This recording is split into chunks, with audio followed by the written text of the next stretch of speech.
ప్రభుత్వ గిరిజన సంక్షేమ శాఖ ఆశ్రమ ఉన్నత పాఠశాల మైదానంలో వచ్చేసిన మీ అందరికీ పేరు పేరున ప్రత్యేకించి నా హృదయపూర్వక నమస్కారాలు. మీ మనస్ఫూర్తిగా నేను స్వాగతం పలుకుతా ఉన్నాను.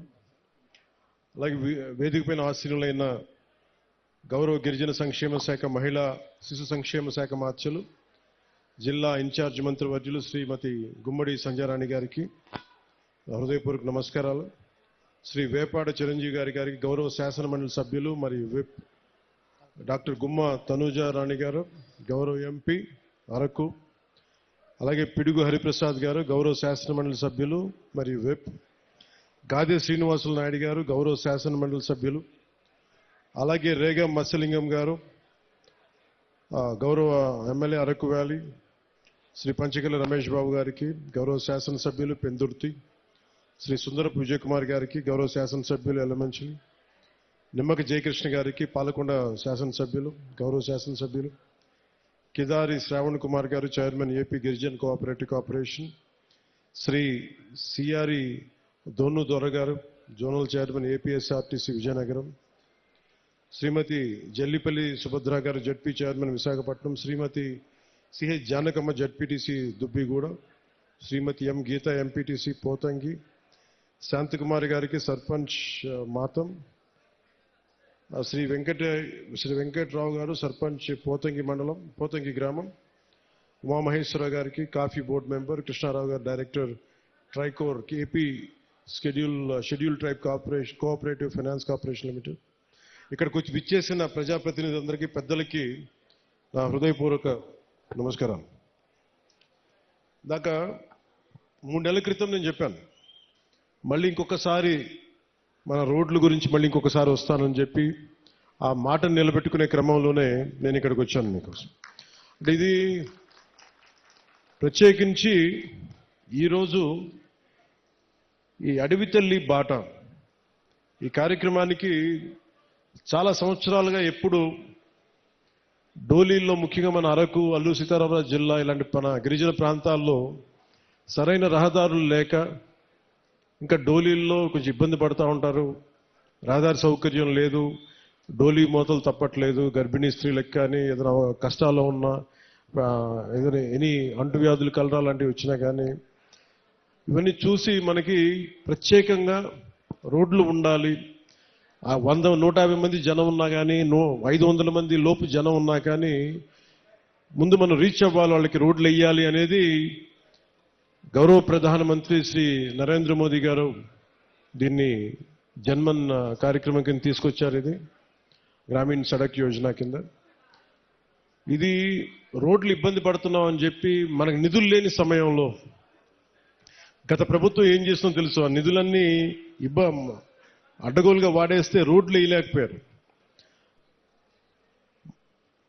అలాంటి పరిస్థితుల్లో నేను గౌరవ ముఖ్యమంత్రి శ్రీ నారా చంద్రబాబు నాయుడు గారి దగ్గరికి వెళ్ళి ముఖ్యంగా మన అల్లూరు సీతారామరాజు జిల్లా అలాగే మన పార్వతీపురం మన్యం ప్రాంతం వీటి గురించి మాట్లాడుతూ ఇక్కడ గిరిజన కుటుంబాలకు కానీ గిరిజన సోదరులకు కానీ కుటుంబాలకు చాలా ఇబ్బందులు ఉన్నాయి, రోడ్లు కావాలి. అప్పుడు ఇంకా మనకి సెంట్రల్ గవర్నమెంట్ ఫండ్ కూడా రిలీజ్ అవ్వలేదు. వెంటనే నేను అడిగిన ఒక 24 గంటల లోపు ఆయన ఒక 49 కోట్లు రాష్ట్ర ప్రభుత్వం నుంచి శాంక్షన్ చేసి అడవి తల్లి కార్యక్రమానికి శ్రీకారం చుట్టడానికి చాలా బలం ఇచ్చింది. సో మనస్ఫూర్తిగా గౌరవ ముఖ్యమంత్రి శ్రీ నారా చంద్రబాబు నాయుడు గారికి నా హృదయపూర్వక ధన్యవాదాలు తెలుపుకున్నాను. ఈ అడవి తల్లి బాట అంటే నేను దారిలో వస్తూ ఉంటే ఒక్కొక్క ఊర్లు ఎలా ఉన్నాయి అన్ని చూసుకుంటూ ఉంటాయి. మన విశాఖపట్నం ఎయిర్పోర్ట్లోంచి దిగి మన అరకుకు వస్తూ ఉంటే చుట్టూతా కొండలు, లోయ ప్రాంతం, జీడి తోటలు, టేకు వృక్షాలకి అల్లుకున్న తీగలు, మధ్యలో నివాసాలు, రిసార్ట్లు, ఒకవైపేమో ఆకుల్ని రాలిపోతూ మోడి వరగిన వృక్షాలు ఒకవైపు కనిపిస్తూ ఉంటే ఇంకోవైపు పచ్చదనంతో చిగురిస్తున్న వృక్షాలు, ఒకవైపు ఆకులు రాలే ఒకవైపు ఉంటే ఇంకోవైపు పచ్చదనంతో వసంతంతో చిగురిస్తున్న వృక్షాలు ఒకవైపు, రహదారికి 2 వైపులా, అలాగే ఒకవైపు పచ్చటి ఎట్లా ఉన్నాయంటే పట్టు మన చెట్లు బలంగా రాళ్లకి రోడ్డుకి ఇరువైపున రాళ్లకి చెట్లు తమ బలమైన వేళ్లతో రహదారికి ఇరువైపులా ఉన్న రాళ్ల మీద పట్టు బిగించి తమ ఉనికిని బతికే హక్కుని చూపిస్తున్నాయి. అంటే అడవి తల్లి ఎంత బలమైందంటే అడవిని నమ్ముకుంటే మనకి బొబ్బ పెడద్ది, నీడనిస్తుంది, ఆధారం ఇస్తుంది. అలాంటి అడవి తల్లికి ఏం చేయగలం అనేది గుర్తుకి ఈ పథకానికి అడవి తల్లి బాట అనే పేరు పెట్టాం. అంటే మనకి అడవి తల్లి, నాకు అడవి మీద అత్యంత అపారమైన గౌరవం, అపారమైన ప్రేమ, ప్రకృతి మీద అపారమైన ఇష్టం.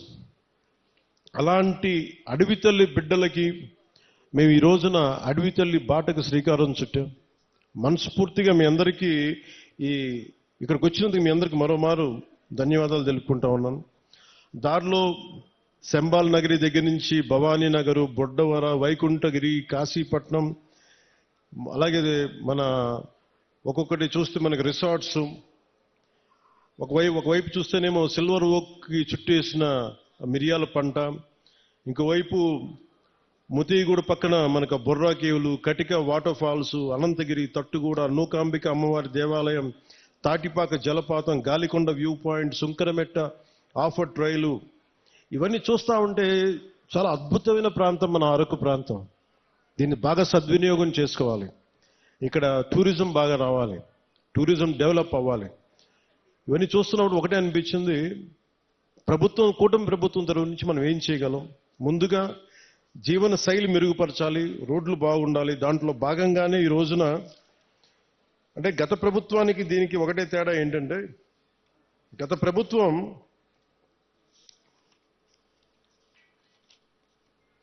అంటే కూటమి ప్రభుత్వానికి గత ప్రభుత్వానికి తేడా ఏంటంటే, వాళ్ళు దాదాపు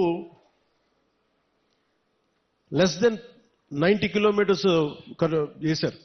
5 సంవత్సరాల కాలంలో కేవలం 90 కిలోమీటర్లే ఖర్చు పెట్టి 92 కోట్లు మాత్రమే ఖర్చు పెట్టారు 5 సంవత్సరాల కాలంలో. అదే కూటమి ప్రభుత్వం వచ్చిన సంవత్సరం లోపే ఇప్పటికీ మేము 1000-5000 కోట్లు పనులు మంజూరు చేశాం. ఇప్పటికీ ఎన్ని కిలోమీటర్లు? 1069 కిలోమీటర్లు. సరిగ్గా ఎప్పుడు ప్రారంభించాం? సంవత్సరం కూడా కాల, 4 నెలల క్రితం ప్రారంభిస్తే ఈ రోజున 1069 కిలోమీటర్ల పనులకి శ్రీకారం చుట్టాం. అంటే ఈ టెండర్స్ కూడా ఏదో ఇప్పుడు టెండర్స్ కూడా కాల్ ఫర్ చేశాం. ఇంకో వారం రోజుల్లో పనులు ప్రారంభమవుతాయి. ఏదో మాట్లాడి చెప్పి వెళ్ళిపోవటం కాదు, వారం రోజుల్లో పనులు ప్రారంభమవుతాయి.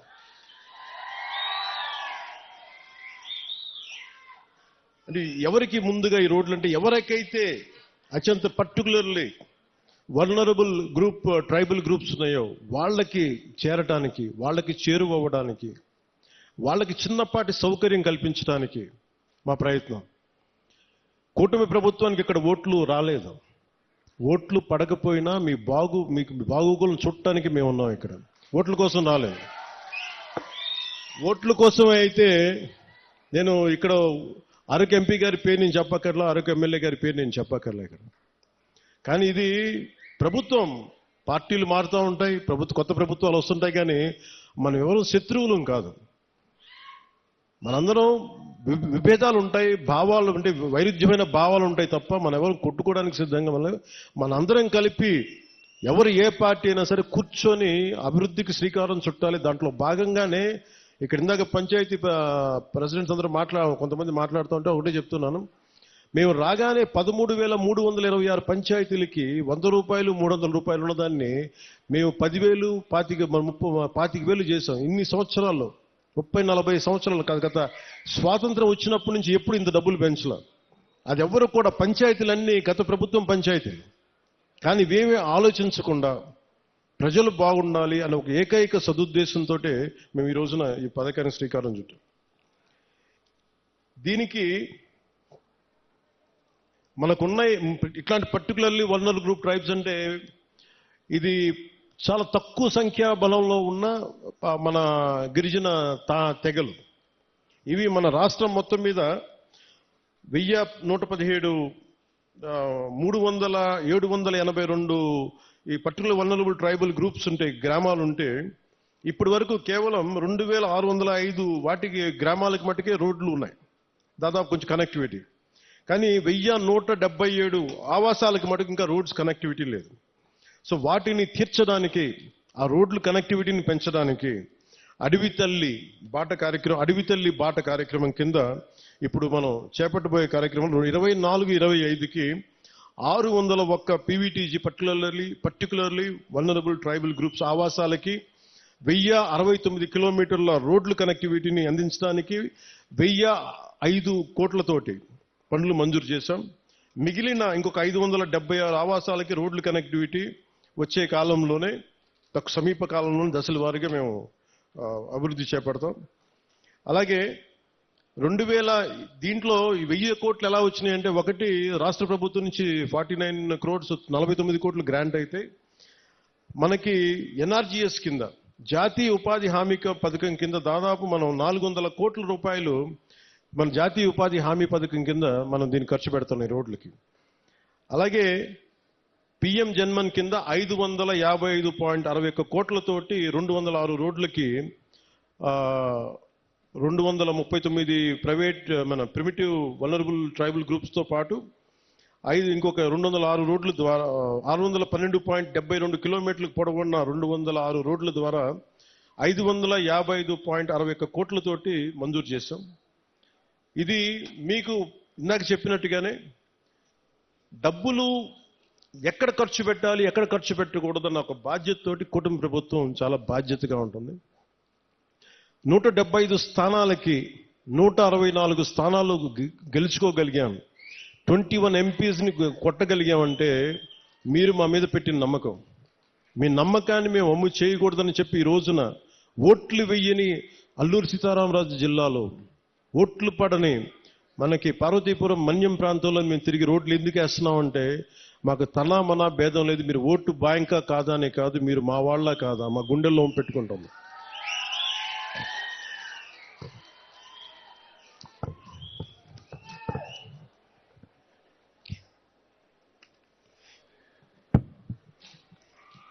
అలా ఇందాక కోడి తెగకు చెందిన గిరిజన మహిళలు చేసిన దింసా నృత్యం చాలా అద్భుతంగా ఉంది.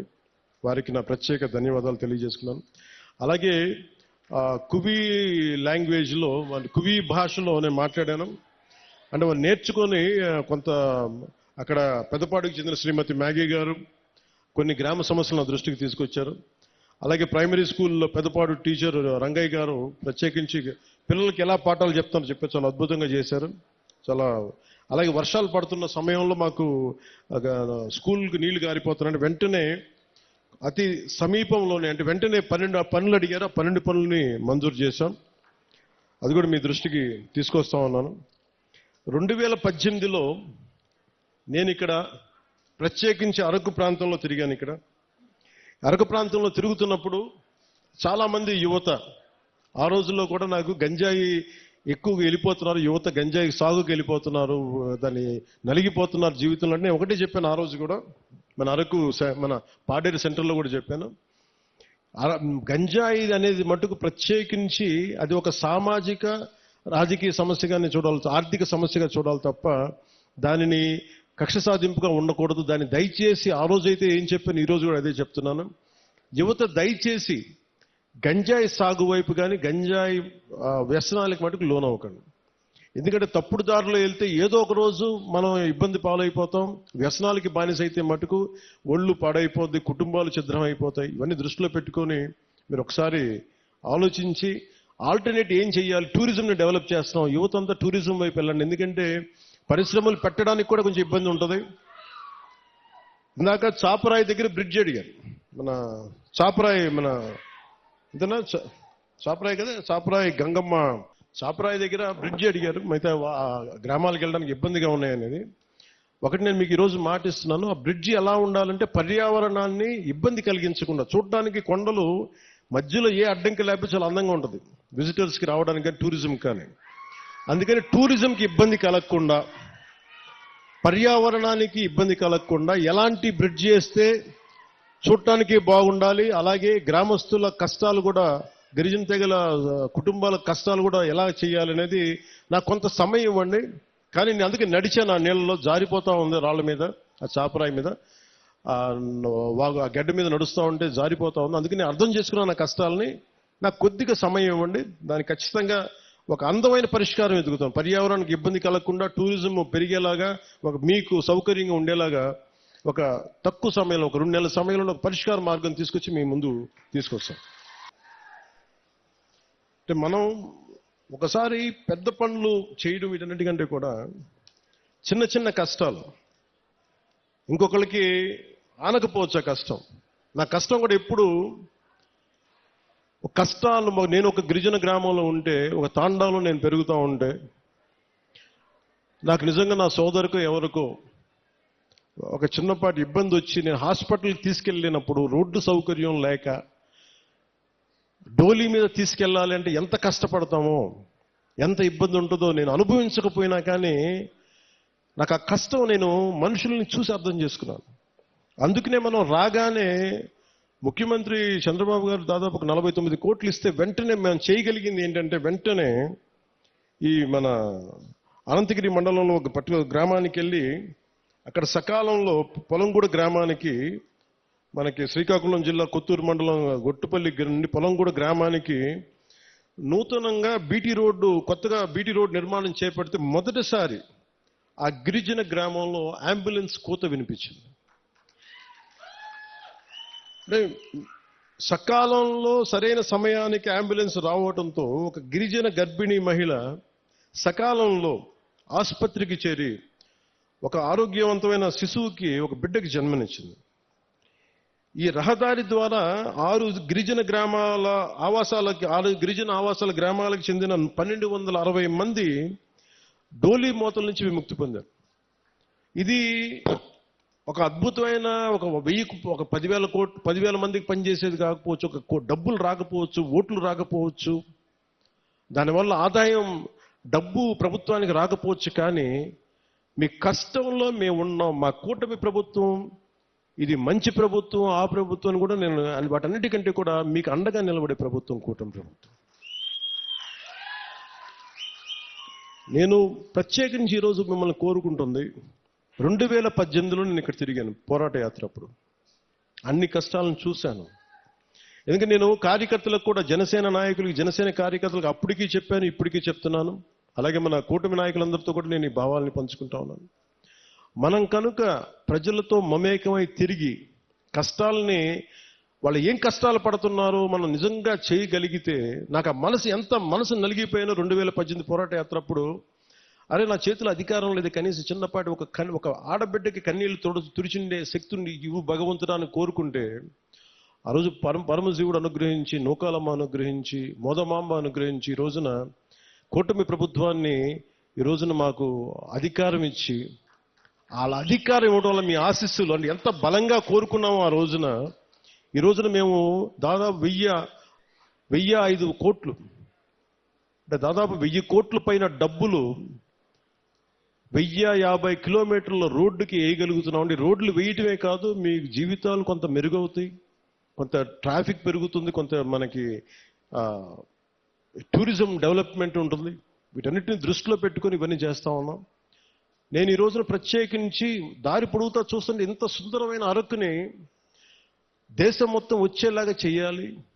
అలాగే ఏం చేయాలని కూర్చోబెట్టి టూరిజం శాఖ మంత్రివర్యులతో మాట్లాడతాను, శ్రీ కందుల దుర్గేష్ గారితో, గౌరవ ముఖ్యమంత్రి గారితో మాట్లాడతాను, సంబంధిత జిల్లా అధికారులతోటి, కలెక్టర్ గారితో మాట్లాడి మీకు అభివృద్ధిలో ఇక్కడున్న యువత గంజాయి వైపు కాకుండా మీరు టూరిజం వైపు వెళ్ళాలి, సేవలు, మీరు సర్వీస్ సెంటర్స్ పెట్టుకోవాలి, ఇక్కడ కూర్చోబెట్టి చిన్న చిన్న హోటల్స్ నడుపుకోవాలి.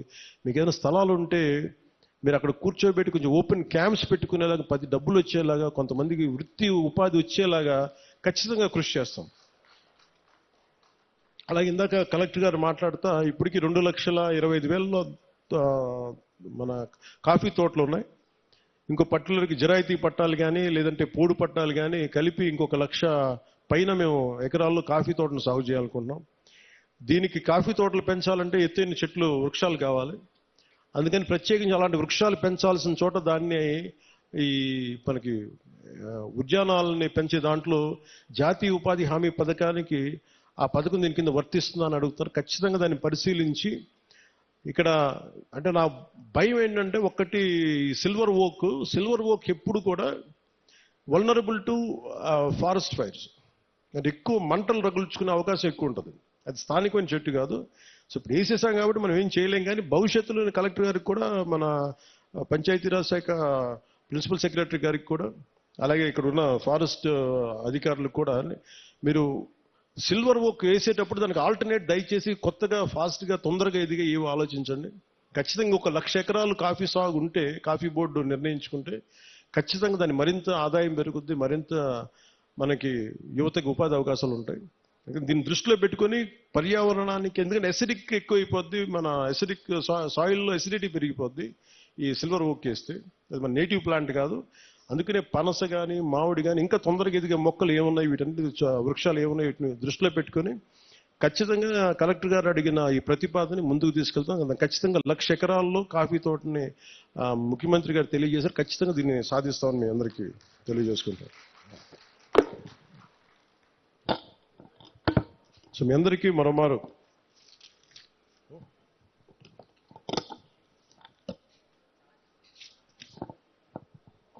ఇంకా చేస్తారు. ఇంకా బస్తర్లోనూ ఇక్కడంతా ఇంకా మనకి చిల్లంగి అని చేస్తారంట.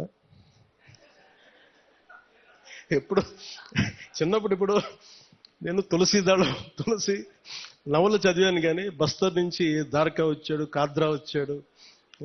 నవల్స్లో బాగుంటుంది. కానీ నిజంగా అంటే ఎందుకో ప్రత్యేకించి పోలీస్ శాఖ అధికారులు నా దృష్టికి తీసుకొచ్చారు, ఎస్పీ గారు నా దృష్టికి తీసుకొచ్చారు, ఎస్పీ గారు డిఎస్పీ గారు ఇద్దరు. అంటే అరకు పరిసర ప్రాంతాల్లో ఇప్పటికీ చాలా మంది చెడుపు, చిల్లంగి మరియు చేతబడి వంటి మూఢనమ్మకాలని ఉన్నాయి. దానివల్ల పొరపాటున మానసికంగా మన ఇంట్లో బాగలేకపోతే, ఒకరికి ఎవరికైనా మానసిక వ్యాధి ఏదైనా వస్తే, మనకు పడని శత్రువు ఎవడన్నా చిల్లంగి చేశాడు, చేతబడి చేశాడు అని చెప్పి కొట్టి చంపేయడం, ఇలాంటి చేయటం దాదాపు గత కొన్ని సంవత్సరాలుగా 9 మందిని చంపేశారనేది ఒక రికార్డు పోలీస్ శాఖ అధికారులు పెట్టారు. సో వారి విజ్ఞాపన, వారి విన్నపం ఏంటంటే, ఎట్టి పరిస్థితుల్లో మీరు దయచేసి దీని అలా మూఢనమ్మకాల వైపు వెళ్ళకండి. ఏదైనా బాగలేకపోతే ఎందుకు బాగలేదు అని దృష్టిలో పెట్టుకొని అట్లా ఆలోచించమని, అందుకని దీనికోసం ప్రత్యేకించి వికాస్ అనే ఒక కార్యక్రమం ప్రారంభించారు. ఈ పై విషయాలన్నింటినీ, అంటే దీనికి గల కారణాలను పరిశీలిస్తే మూఢనమ్మకాలని, మనకి ఇంట్లో వాళ్ళకి బాగలేకపోతే చేతబడి చేశాడు, చిల్లంగి చేశాడు అవన్నీ సినిమాల్లో బాగుంటాయి, నవల్స్లో బాగుంటాయి. నిజానికి మన మనసుకు మించింది ఏం లేదు. అంటే మీ మైండ్ చెడు మంచి అనేది ఏంటంటే, ఒకడు పోవాలని కోరుకుంటున్నా అదే చెడు, అంతే, అదే చేతబడి. అందుకే ఇలా కాకుండా మీరు ఆలోచించాల్సింది, ఎవడు మన గురించి ఎంత చెడు చేద్దాం అనుకున్నా మనం యాక్సెప్ట్ చేస్తే తప్ప, మనల్ని ఓడించాలి నేను అసెంబ్లీలోకి అడుగు పెట్టం అని చెప్పి ఇంత కంకణం కట్టుకుంటే నువ్వెవడో ఇలాంటి చేతబడులు చేయడానికి? ఇలా చూడండి, మనంటే పట్టణంలో ఎప్పుడు మాట్లాడతారు, అందువల్ల. కానీ మనం ఎలా ఎదుర్కోవాలి? కూర్చొని కొట్టడాలు ఇవన్నీ కాదు. బలంగా, మన మనస్సు బలంగా ఉంటే ఏది పనిచేయదు, మనకి ఏది దుష్ట శక్తి మన మీద పనిచేయదు. ఎందుకంటే ఒక్కసారి ఇలాంటి మూఢ విశ్వాసాలని నేను కూర్చోబెట్టి వెంటనే తీసేయమని కష్టం, నేను అర్థం చేసుకోగలను. కానీ వీటికి మించి మీరు ఆలోచించాల్సిందిగా, ముఖ్యంగా యువతకి, ఆడపడుచులకి, మహిళలకి చెప్తున్నా. ఒక తరం అది నమ్మారు, ముందుకు వెళ్ళిపోయారు. తులసి దళం, తులసి నవల్స్ లాగా బస్తర్ అడవుల నుంచి ఒకరు కొంతమంది వస్తారు, ఇలా చేశారు. ఇవన్నీ పాతకాలం, అన్నీ అయిపోయినాయి. మీకు ఎవరైనా సరే చెడు చెయ్యాలనుకున్నవాడు కూడా మనకి ఎవడు చెడు చేయలేడు, మనం బలంగా ఉంటే మనం ఏదైనా ఎదుర్కోగలం. అందుకని ప్రత్యేకించి వీళ్ళెవరో మనకి చెడు చేశారు, చేతబడి చేశారు, చిల్లంగి చేశారు, వీటికి లోను కాకుండా, ఉద్రేకాలకి లోను కాకుండా, చట్టాన్ని మీ చేతుల్లోకి తీసుకోకుండా, ఇలాంటి జరగకుండా మీరు చూసుకోవాలి మనస్ఫూర్తిగా నేను మీకు కోరుకుంటా ఉన్నాను. అందుకని వీటన్నిటిని దృష్టిలో పెట్టుకొని అవగాహన కార్యక్రమం, వికాస్ అనే కార్యక్రమాన్ని శ్రీకారం చుట్టారు ఉన్నత పోలీసు అధికారులు. దీంట్లో భాగంగా జిల్లాలోని పోలీసు, రెవెన్యూ, వైద్య, ట్రైబల్ డిపార్ట్మెంట్ మరియు వివిధ రకాల సంస్థలు సంయుక్తంగా గ్రామాల్లో పర్యటించి ఇలాంటి చిల్లంగి కావచ్చు, ఇలాంటి చేతబడుల మీద కావచ్చు అవగాహన కల్పిస్తూ, ఎవరికైనా సరే అనారోగ్య సమస్యలు ఉన్నా, మానసికంగా ఎటువంటి సమస్యలు, దానికి కారణం చిల్లంగి ఇటువంటి చేతబడులే కాదు, వారి యొక్క సమస్యకి సమస్యకి పరిష్కార మార్గం హాస్పిటల్స్లో ఉంటుంది, లేదంటే ఏమున్నాయని చెప్పి వాటిని నిజంగా మనం కొంచెం లాజికల్గా ఆలోచించి మెడికల్ పాయింట్ ఆఫ్ వ్యూలో దాన్ని కరెక్ట్ చేయాలని మనస్ఫూర్తిగా పోలీస్ శాఖలు కోరుకున్నాను. మేము ఆంధ్రప్రదేశ్ ప్రభుత్వం, కూటమి ప్రభుత్వం నుంచి మేము కోరుకుంటా ఉన్నాం. అందుకని మీ అందరూ సహకరించి చట్టాలను దయచేసి చేతుల్లో తీసుకోకండి. గంజాయి పంటను మట్టుకు దయచేసి ఎట్టి పరిస్థితుల్లో కూడా మీరు పెంచుకోండి. ఎవరన్నా ఉంటే కూడా పోలీసు అధికారులకి మీరు ఇన్ఫర్మేషన్ ఇవ్వండి. నేనేం కోరుకున్నా అంటే పోలీసు అధికారులు కూడా మీ గతంలో కూడా పాడేరు సభలో కూడా చెప్పాను, ఇది సామాజిక ఆర్థిక సమస్యగానే చూస్తాం తప్ప ప్రజలకి వీళ్ళు ఎడ్యుకేట్ దెమ్, వాళ్ళకి కొంత అవగాహన కల్పించి అటువంటి వైపు వెళ్లకుండా మీకు ఉద్యోగాలు వచ్చేలా, జీవనోపాధి కల్పించేలా ఈ ప్రభుత్వం మరింత శ్రద్ధ తీసుకుంటుంది, మరింత బాధ్యతగా ఉంటుంది మనస్ఫూర్తిగా తెలియజేసుకుంటూ. అంటే మీతో మాట్లాడుతూ ఉంటే ప్రతి డిపార్ట్మెంట్ నాకు ఒక విజ్ఞాపన ఇస్తుంది, మీరు చెప్పండి మీ వాళ్ళందరికీ. సో అలాగే అటవీ శాఖ తరపు నుంచి ఒక విన్నపం వచ్చింది. దయచేసి మనం ఏదో సిగరెట్ తాగేస్తా, లేదంటే ఏదో మరి అంటే చాలా నిర్లక్ష్యంగా ఉంటాం. మన ప్రకృతి మీద మనకి అడవి తల్లి ఇంత పచ్చటి సౌందర్యం, ఇంత చక్కటి సౌందర్యం అంటిచేయడం ఎంతసేపు చెప్పండి. మనం మీరు లాస్ ఏంజల్స్లో చూశారు, ఎన్ని లక్షల కోట్లు నష్టం వచ్చింది వాళ్ళకి. డబ్బున్న వాళ్ళు అందరూ పెద్ద పెద్ద ఫిల్మ్ యాక్టర్స్, బిజినెస్ మన ఇండస్ట్రియలిస్టులు, బిజినెస్ పీపుల్ అందరూ కూడా ఏమాత్రం ఇల్లు కూడా సొంత అసలు కొన్ని దశాబ్దాల నుంచి పెట్టుకున్న జ్ఞాపకాలు కూడా పోయినాయి, డబ్బులు గాలిపోయినాయి. సో వీటన్నిటిని దృష్టిలో పెట్టుకొని ఫారెస్ట్ ఫైర్స్ అనేది ఇది ముఖ్యంగా మన సమ్మర్ సీజన్ కాబట్టి, గ్రీష్మం కాబట్టి, మీరు ఎవరన్నా సరే కొంచెం బాధ్యతగా నిర్లక్ష్యంగా ఉంటే వారిని సరైన మార్గంలో పెట్టి మీరు ఎందుకంటే నిప్పు పెట్టకుండా మటుకు చూసుకోండి. ఒకసారి మీరు చిన్నపాటి తుంపల్ని మన ఇంటికి అడ్డంగా ఉన్నాయని చెప్పి మీరు మంట పెట్టేస్తే అది ఎటు కార్చిచ్చు అయిపోద్ది. వృక్షాలు కాలిపోతాయి, మన నీడనిచ్చే వృక్షాలు కాలిపోతాయి, మనకి ఎండనికి నీడనిచ్చే వృక్షాలు అంతరించిపోతాయి. ముఖ్యంగా మూగ జీవాలు, జంతువులు చచ్చిపోతాయి.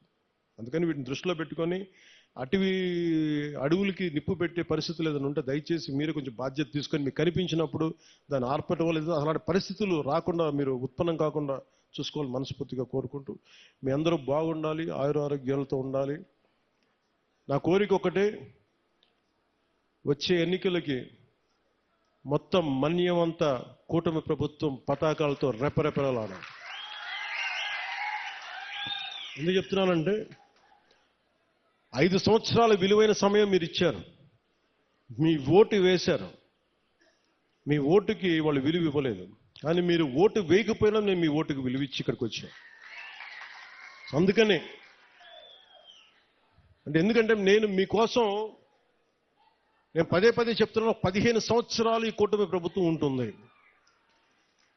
కేంద్రంలో ఎన్డీఏ ప్రభుత్వం, భారతీయ జనతా పార్టీ లీడింగ్ పార్టీగా నరేంద్ర మోదీ గారు ఎలాగైతే చేశారో అంత బలంగా 3 పర్యాయాలు ఉంటే తప్ప మనకి విభజన సమయం నుంచి గత పాలన వరకు ఎంత నలిగిపోయాం అది బయట పడాలి అంటే మాకు ఒక 15 సంవత్సరాల మీ ఆశీస్సులు కావాలి. మేము కింద పడతాం, మీద పడతాం. ముఖ్యమంత్రి గారు చిన్న భిన్నమైన ఆర్థిక వ్యవస్థని సరిచేస్తా ఉన్నారు, నేనేమో మీకు తిరుగుతూ ఉన్నాను. మేము మీకోసం పని చేస్తాం, కానీ మీ ఆశీస్సులు కావాలి మాకు. మీ ఆశీస్సులు ఇవ్వండి మాకు. మీకోసం తిరుగుతాం, ఒళ్ళుంచి పని చేస్తాం, మీకు అండగా ఉంటామని తెలియజేసుకుంటూ ప్రతి ఒక్కరికి పేరు పేరున ధన్యవాదాలు తెలుపుకుంటూ మీ భవిష్యత్తు కోసం మన కూటమి ప్రభుత్వం. జై హింద్, జై భారత్.